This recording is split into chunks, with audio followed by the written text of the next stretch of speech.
As Shakespeare wrote, beware the Ides of March. And, well, TSM and specifically the LOL team should be. So, yeah, let's talk some TSM.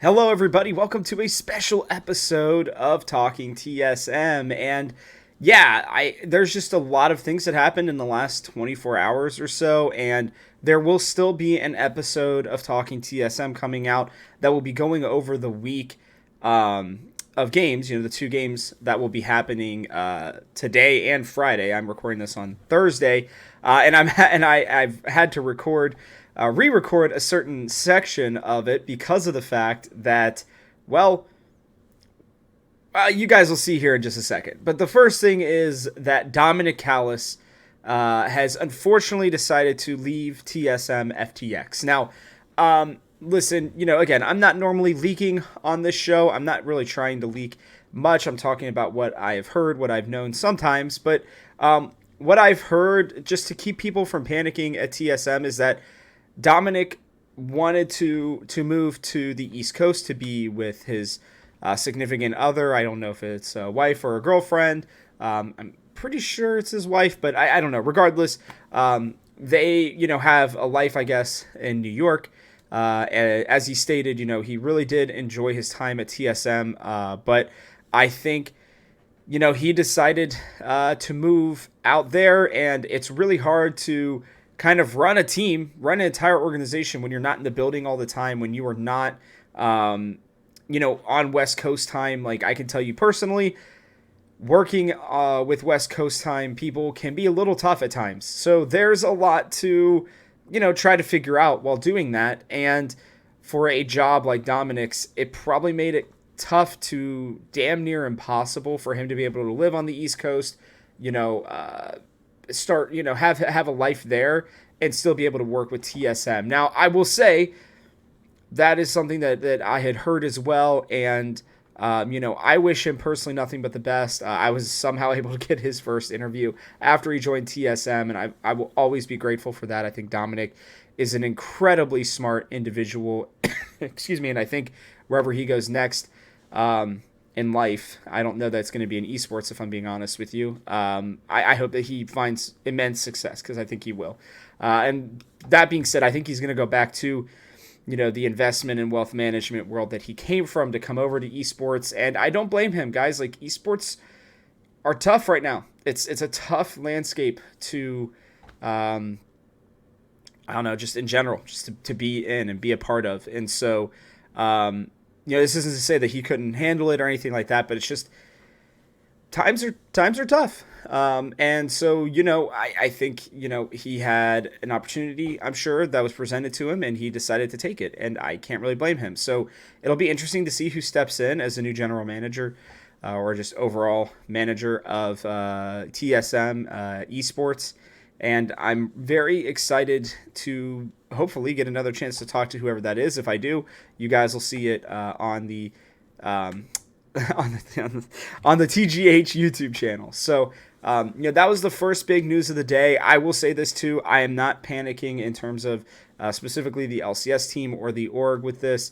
I think that they will find somebody to to replace him and be hopefully a stalwart person who can, I don't know, take over the org and do the things necessary and needed to help them move into the future. I do wonder what that has to do with this big announcement in March, or if this was the big announcement in March that was coming. I don't know. That's still up in the air, but it seems like even at the very beginning of March, we're not getting any time to breathe. But then, directly relating to the LCS team, is this guy, WildTurtle. WildTurtle is back on the LCS team.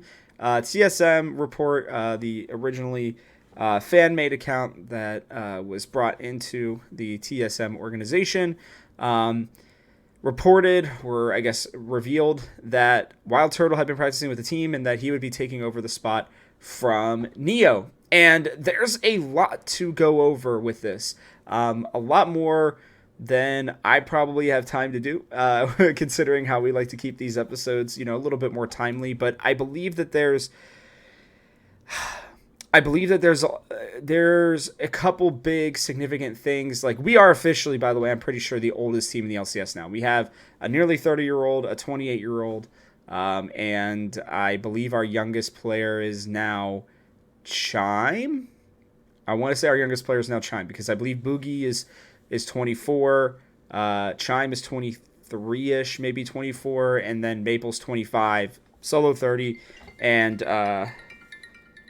my goodness. Sorry, I keep getting calls from this random thing.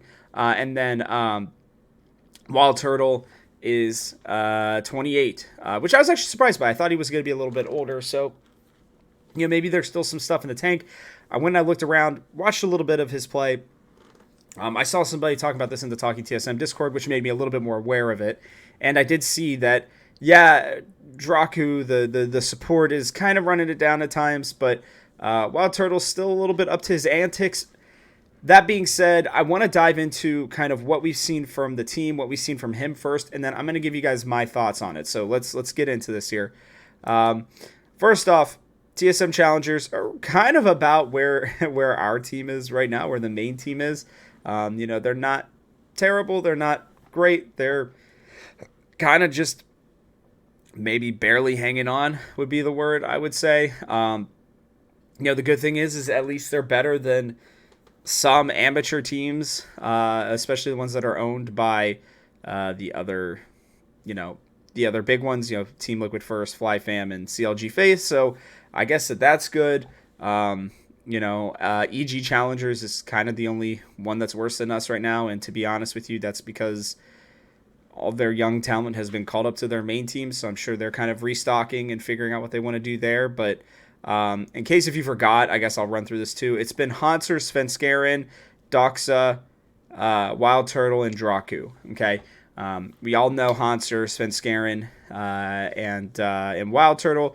Doxa was also on TSM Amateur for a little while, a couple years ago. They brought him back as their mid laner after Triple had some pretty big accusations levied against him, and the team decided to just cut that, get rid of that.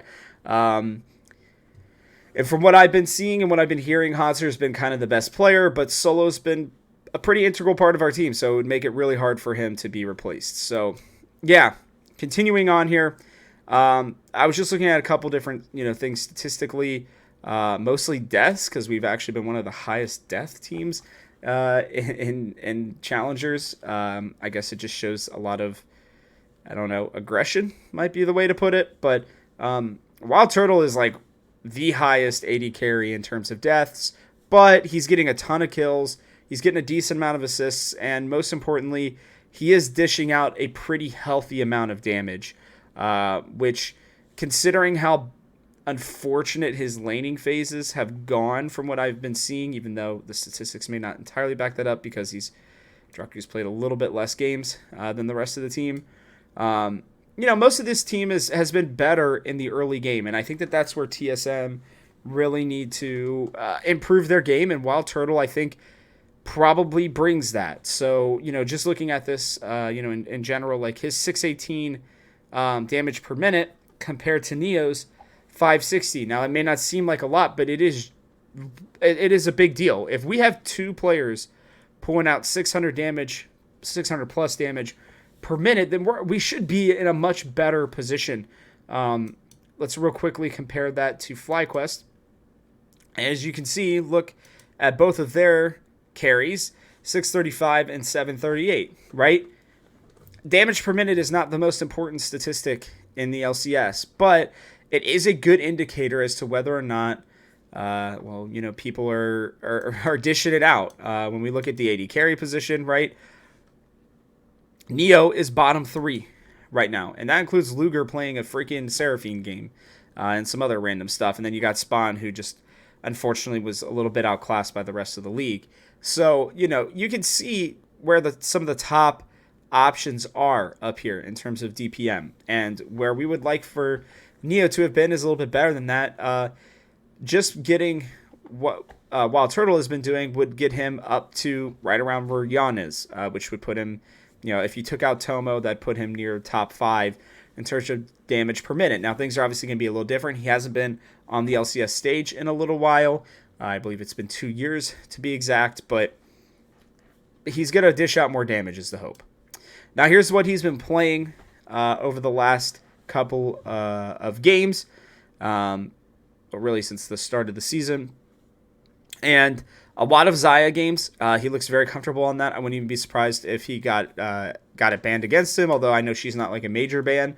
But a couple things that he does play that we have not been really... one thing specifically that we haven't seen yet is Zeri.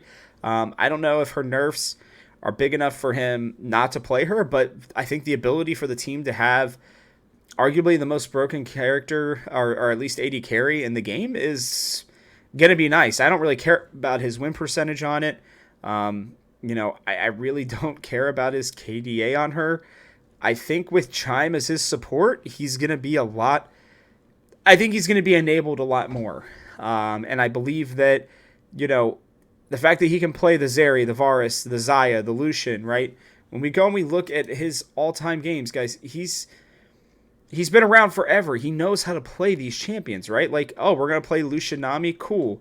Like, we can see here that Lucian's one of his better and most played champions of all time, right? Caitlyn, we saw the Caitlyn Lux game. He is 40-11 all time on Caitlyn. Like, that is absolutely nuts. If we decide to flex the Ashe, which I know she got nerfed like crazy recently, at least in the newest one. I can't remember exactly which patch we're on, but that's pretty good too, right? His Varus games have not been great, but whatever. His Xayah has been good this year, not maybe historically, but he can still play the Kalista. He can bring out the Jinx, right? Like, these are some of the big champions that we're seeing right now in the LCS. And, maybe he can even surprise somebody with an Ezreal game, right? Like, this is unfortunate because I did think that Neo was kind of doing okay. It wasn't great. But I generally believe that when looking statistically and everything, what this team is trying to do, it's not exciting. It's not, how would I put this? It is just doing the best they can with what they got, I guess. And I'm excited for WildTurtle. I am. I mean, he was solid. He was always very solid. Was he the best in the LCS, especially in the latter half of his career? No.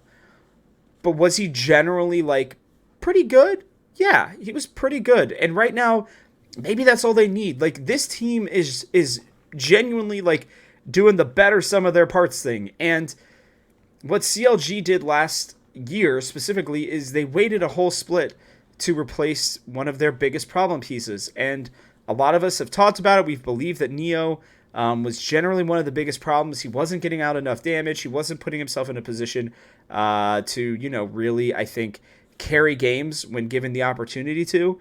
And the one thing I will say about WildTurtle is he's going to be hungry. I think he's going to be probably a little nervous in his first game, but I think he's going to be genuinely excited to be back out there. Guys, he's a veteran. He has done this. He has been to Worlds. He has done every single thing that you can basically think of as an AD carry player. He's one of the best AD carries of all time in the LCS, right? And I think that I'm not counting him out by any stretch. Now, is he our long-term future? Is he going to be a guy that's going to help us get to Worlds in the summer? I doubt it. I really do. But is he going to stabilize a position of need right now? Yeah, I think so. And is he going to make our team better? I genuinely think he will. I don't think he's going to be as mechanically gifted as Neo should be, but I do believe that he is going to provide stability, provide veterancy, and I think, he's going to understand his opportunities and take them. So, if they just say, hey, we just need you to pump out more damage, I genuinely think this team's going to be better right now, and I'm glad that they're doing it now instead of later. I like Neo, and I would have loved to have seen him do better, but I just think that he was really struggling to adapt to playing on stage, and don't think that's going to be an issue for WildTurtle. Like, this team is whack. I'm just going to be honest with you. Like, I like them. I think they're super fun, and I love the guys on it. But, like, if you had asked me my ideal team, or a team that I would have even kind of predicted at the beginning of the season, I don't think that this would be it, like, at all. We're getting a lot of things out of left field. I wonder if it's a coincidence or not that Dominic leaves and WildTurtle comes in.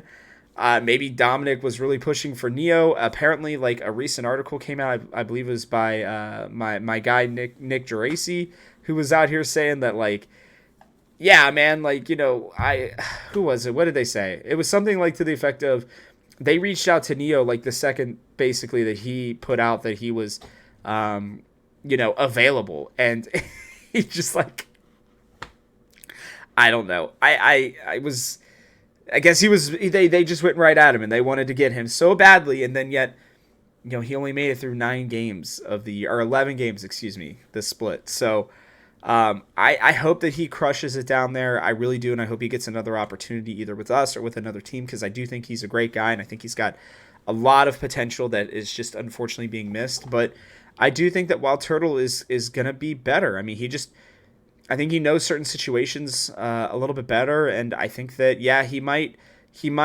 int on occasion, but there may be some more exciting plays than what we were getting with Neo, and that may just be what this team needs, man. They're like the expendables out there. I mean, they're just the older dudes going out there and doing their thing, and I'm cool with that. Like, for this split, I'm cool with it. Talking about summer, I don't know yet.